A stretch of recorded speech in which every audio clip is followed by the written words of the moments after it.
విశాఖ నగరంలో పారిశుద్ధ్యానికి సుందరీకరణకు తొలి ప్రాధాన్యత ఇస్తున్నట్లు జీవీఎంసీ కమిషనర్ కేతన్ గార్గ్ చెప్పారు. జీవీఎంసీ ప్రధాన కార్యాలయంలో కమిషనర్ ఛాంబర్లో నూతన కమిషనర్ గా బాధ్యతలు స్వీకరించిన అనంతరం ఆయన మీడియాతో మాట్లాడారు. ప్రజలకు అవసరమయ్యే మౌలిక వసతుల కల్పనలో భాగంగా తాగునీరు, వీధి దీపాలు, కాలువలు, రోడ్లు మొదలైన వాటికి ప్రాధాన్యత కల్పిస్తామని, జీవీఎంసీ రాష్ట్ర కేంద్ర ప్రభుత్వాల నిధులు సక్రమంగా ఉపయోగించి విశాఖ నగరాన్ని అభివృద్ధి చేసేందుకు ప్రజాప్రతినిధులు, కౌన్సిల్ మరియు మేయర్లు, కార్పొరేటర్ల సలహాలు, సూచనలు పరిగణలోకి తీసుకుని అభివృద్ధి చేస్తామని తెలిపారు. రానున్న స్వచ్ఛ సర్వేక్షణలో విశాఖ దేశంలోనే ఉత్తమ ర్యాంక్ సాధించేందుకు అందరి సహకారంతో కృషి చేస్తానన్నారు. నగరంలో సీసీ కెమెరాల నిఘా వ్యవస్థను పోలీస్ డిపార్ట్మెంట్, జీవీఎంసీ సమన్వయంతో నిర్వహిస్తామని తెలిపారు.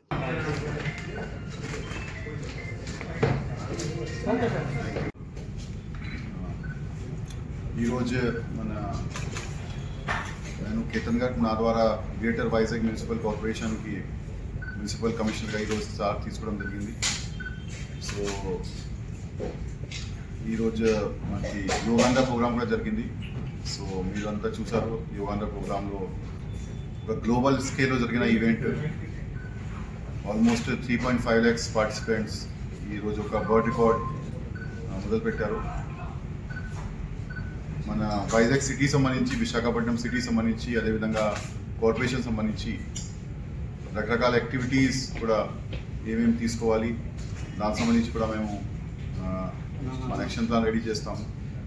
దాంతో first priority should be on basic services, ఏవైతే మనకి సిటిజన్స్కి ఇవ్వాల్సిన సర్వీసెస్ ఉన్నాయో, ఇంక్లూడింగ్ శానిటేషన్, అదేవిధంగా డ్రింకింగ్ వాటర్, అదేవిధంగా ఎలక్ట్రిసిటీ, స్ట్రీట్ లైట్.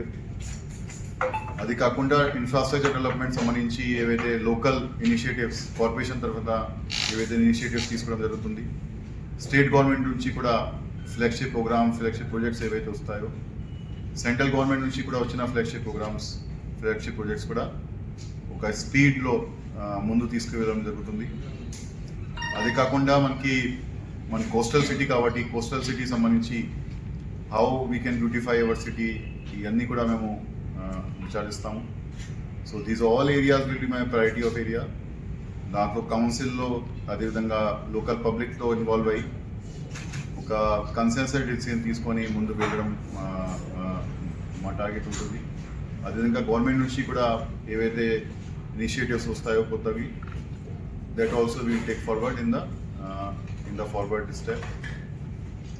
ఈ next 6 months or next 1 year మన వైజాగ్ సిటీ ఇప్పుడు last 3 months back Swachh Survekshan జరిగింది. సో నెక్స్ట్ 1 year తర్వాత ఒక అరౌండ్ 8 to 9 months తర్వాత స్వచ్ఛ సర్వేక్షణ ఉంటుంది. సో నెక్స్ట్ 6 months to 1 yearలో Vizag city should be the cleanest city of the country. అది ఒక టార్గెట్ పెట్టుకొని మేము వర్క్ స్టార్ట్ చేస్తాము.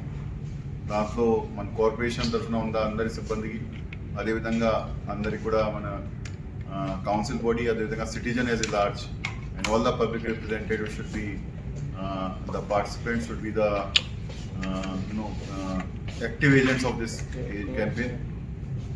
స్వచ్ఛ సర్వేక్షణలో ఫస్ట్ ర్యాంక్ తీసుకోకుండా మనకి రకరకాల ఇనిషియేటివ్స్ కూడా వస్తుంది. ఎందుకంటే మన సిస్టర్ సిటీ కన్సర్న్ కూడా యునైటెడ్ నేషన్స్ నుంచి కొన్ని ప్రాజెక్ట్స్ వస్తాయి. ఫర్ ఎగ్జాంపుల్ మీరు చూస్తూ ఉంటారు, అహ్మదాబాద్ లాంటివి సిటీ షంఘాయికి, బీజింగ్కి సిస్టర్ సిటీ కన్సర్న్గా పెట్టడం జరిగింది. సో మన వైజాగ్ సిటీకి గ్లోబల్ స్కేల్లో ఏం సిస్టర్ సిటీలో కన్సర్న్ పెట్టచ్చు, ఏం సిస్టర్ సిటీలో కొలాబరేట్ చేయొచ్చు, అది కూడా యాక్షన్ ప్లాన్ కూడా రెడీ చేయడం జరుగుతుంది. కొన్ని flagship projects, for example metro project, అదేవిధంగా ఫ్లైఓవర్స్ అన్నీ కూడా ఇక్కడ already DPR has been prepared and they are in the various stages. అట్లాంటివి flagship projects, infrastructure development projects కూడా ఫాస్ట్గా మిగతా ఏజెన్సీతో కోఆర్డినేట్ చేస్తూ ఫాస్ట్గా ఇంప్లిమెంట్ చేసేలాగా మేము చూస్తాం. స్పెసిఫిక్ కంప్లైంట్ నాకు ఐడియా లేదు, అంటే వచ్చినాక మేము చూస్తాము. But as a whole park is a basic service and as a ఎమ్యూనిటీ open space ఖచ్చితంగా కమ్యూనిటీతో సంబంధం ఉంటుంది. So this should be belonging to the public. So అట్లాంటి పార్క్స్ ఏవైతే ఉన్నాయో వాళ్ళు ఇంకా బ్యూటిఫై చేసి థీమ్ బేస్ పార్క్ లాగా డెవలప్ చేసి కూడా పబ్లిక్కి ఇవ్వడానికి మేము యాక్షన్ ప్లాన్ రెడీ చేస్తాము. అది కాకుండా జంక్షన్స్ కూడా మనకి వైజాగ్ సిటీలో ఉన్న జంక్షన్స్ కూడా కొన్ని అండర్లో ఉండొచ్చు. అట్లాంటివి జంక్షన్స్ని కూడా ఐడెంటిఫై చేసుకొని అది కూడా పబ్లిక్కి ఒక బ్యూటిఫికేషన్ సర్వీస్ లాగా అది కూడా ఇవ్వడం జరుగుతుంది. సో ఒకటి ఏ విధంగా నేను ఆల్రెడీ చెప్పాను మీకు, నెక్స్ట్ స్వచ్ఛ సర్వేక్షణకి వచ్చేసరికి our target should be to put the Vizag as a first city. అది అందరితో సహకారంతో ఇది అవుతుంది. This is a part of mass campaign. దాంట్లో అందరు ఇన్వాల్వ్ అయితేనే ఇది సాధ్యం ఉంటుంది. అదే కాకుండా కూడా డ్రైన్ లేకుండా అంటే యూజీడీ ఏ విధంగా కంప్లీట్ మనం కనెక్షన్ చేస్తాము, ఏ విధంగా ఇంప్లిమెంట్ చేస్తాము దానికి కూడా, ఎందుకంటే UGD implementation is long term project. But next 6 monthsలో maybe based on the DPR we can go ahead. ఉన్న యూజీడీ వరకు ఖచ్చితంగా ఎక్కడైనా డ్యామేజ్ ఉండకూడదు. ఎక్కడైనా ఓపెన్ డ్రైన్స్ అయినప్పటికీ కూడా ఓపెన్ డ్రైన్స్ ప్రాపర్గా పక్కగా ఉండాలి. దాంట్లో ఏమి కూడా డ్యామేజ్ అయితేనే ఓవర్ఫ్లో అట్లాంటి సమస్య ఉండకూడదు. అదేవిధంగా ఎక్కడైనా ఇబ్బంది రాకూడదు. అది కూడా మేము 6 monthsలో అది కూడా రెడీ చేస్తాం. సార్ ఇప్పుడు రాబోయే కాలం రైనీ సీజన్ లో లివింగ్ ఏరియాస్లో ఇప్పుడు అంటే ఇప్పుడు నెక్స్ట్ 15 days 1 monthలో వర్షాలు స్టార్ట్ అవుతుంది. సో లో లివింగ్ ఏరియాస్లో వర్ష రాకముందు కొన్ని ప్రొవిజన్స్ మేము పెడతాము. దాంట్లో మరీ ముఖ్యంగా ఇప్పుడు డెంగ్యూ సీజన్స్ కూడా ఉంటాయి, ఫీవర్ ఉంటుంది. సో ఫీవర్ సర్వీస్ చేయడం, అదేవిధంగా రకరకాల శానిటేషన్ సర్వీసెస్ పెంచడం, స్ప్రేయింగ్ ఫోగింగ్ యాక్టివిటీ పెంచడం, నైట్ శానిటేషన్ పెంచడం. అదే కాకుండా ఎక్కడైనా మనకి డ్రైన్స్ డిస్కనెక్షన్ ఉంటే డ్రైన్స్ని కూడా ప్రాపర్గా కనెక్షన్ చేసి ఆ డ్రైన్స్కి కూడా ఒక ప్రాపర్గా లైఫ్ ఇవ్వడం, అది మేము సాధ్యం ఉన్నంత వరకు స్టార్ట్ చేస్తాం. ఉంటుంది. సో డ్రైన్ క్రాసింగ్ కూడా ఎక్కడైనా డ్రైన్ క్రాసింగ్ ఉంటే అదే మేబీ డ్రైన్ కన్నా డ్రింకింగ్ వాటర్ పైప్ లైన్ పైకి ఉంటుంది. ఇక్కడ డ్రైన్ క్రాసింగ్ అట్లాంటి సమస్య ఉంటే ఆ డ్రైన్ క్రాసింగ్ని షిఫ్ట్ చేసుకొని ఎక్కడైనా క్రిస్ కాస్ లేకుండా మేము చూస్తాము. So that drain will be clear and drinking వాటర్కి కూడా మాకు ఎక్కడైనా ఇన్ఫెక్షన్ రాకూడదు, ఎక్కడైనా అడల్ట్రేషన్ అవ్వకూడదు. కెమెరా సంబంధించి కూడా we'll coordinate with the police also. ఎందుకంటే ఇంటిగ్రేటెడ్ కమాండ్ కంట్రోల్ రూమ్స్లో పోలీస్ నుంచి ఎన్ని కెమెరాస్ ఉన్నాయి, అదేవిధంగా మా దగ్గర ఎన్ని కెమెరాస్ ఉన్నాయి, అదేవిధంగా పబ్లిక్ ప్రైవేట్ కెమెరాస్ కూడా ఉంటాయి కొన్ని కామన్ ప్రాపర్టీస్లో. అన్నీ కూడా స్టడీ చేసుకొని ఇక్కడ మనకి ఫంక్షనింగ్కి తీసుకురావాలి. అది కూడా మేము will prepare the action plan.